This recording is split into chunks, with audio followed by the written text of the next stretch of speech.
आप जानते हैं कि ई सिगरेट पीना आपके दिल के लिए कितना खतरनाक साबित हो सकता है? नमस्कार, मैं हूं doctor Rashmi Gupta, managing director Felix hospital Noida. आज हम बात करेंगे वेपिंग यानी ई सिगरेट के बारे में। वेपिंग का दिल पर क्या असर होता है, खासकर उन लोगों के लिए जिन्होंने सिगरेट पीना तो छोड़ा और वेपिंग शुरू कर दी। सबसे पहले ये जानना बहुत जरूरी है कि वेपिंग यानी ई सिगरेट आखिर होता क्या है। ई सिगरेट एक इलेक्ट्रॉनिक डिवाइस होती है जो लिक्विड को गर्म करके एरोसॉल्स बनाती है, जिसे हम अपनी सांस के साथ अंदर लेते हैं। इस लिक्विड में आमतौर पर निकोटीन, फ्लेवर्स और केमिकल्स होते हैं।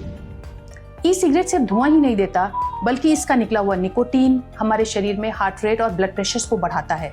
भारत में ICMR यानी Indian council of medical research के एक सर्वे में दुनिया भर के लगभग 12 स्टडीज का एक डाटा देखा गया, जिसमें लगभग 1.2 मिलियन से ज्यादा लोगों की जानकारी शामिल थी। इस स्टडी में ये पाया गया कि वेपिंग करने वाले लोगों को हार्ट अटैक का खतरा 1.5 गुना से भी ज्यादा होता है। मतलब सिर्फ सिगरेट छोड़ देने से बीमारी खत्म नहीं होती, अगर आप निकोटीन लेते रहते हैं तो दिल पर खतरा बना रहता है। निकोटीन एक हार्ट स्टिमुलेटर होता है। ये ब्लड प्रेशर को बढ़ाता है, हार्ट रेट को तेज करता है और इवन ब्लड वेसल्स की वॉल की बनावट को भी खराब करता है, जिससे दिल पर दबाव लगातार बढ़ता रहता है और हार्ट अटैक का खतरा बढ़ जाता है। लोग मानते हैं कि ई सिगरेट धुआं नहीं देता तो ये सुरक्षित है, पर ऐसा बिल्कुल नहीं है। स्टडीज कहती हैं कि वेपिंग भी दिल को उतना ही नुकसान पहुंचाता है जितना कि नॉर्मल सिगरेट। तो अब हमें क्या करना चाहिए? एक्सपर्ट्स का मानना है कि तंबाकू और निकोटीन दोनों को ही हमें पूरी तरह छोड़ देना होगा अपने हार्ट को सुरक्षित रखने के लिए।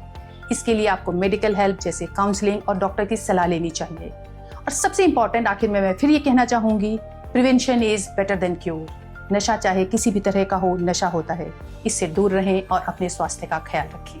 धन्यवाद। हेल्थ से जुड़ी ऐसी कई और जानकारी के लिए फेलिक्स हॉस्पिटल के YouTube चैनल को सब्सक्राइब करें और अपने सवाल कमेंट बॉक्स के जरिए हम तक पहुंचाएं। और डॉक्टर की अपॉइंटमेंट के लिए दिए गए नंबर 9810455953 पर संपर्क करें।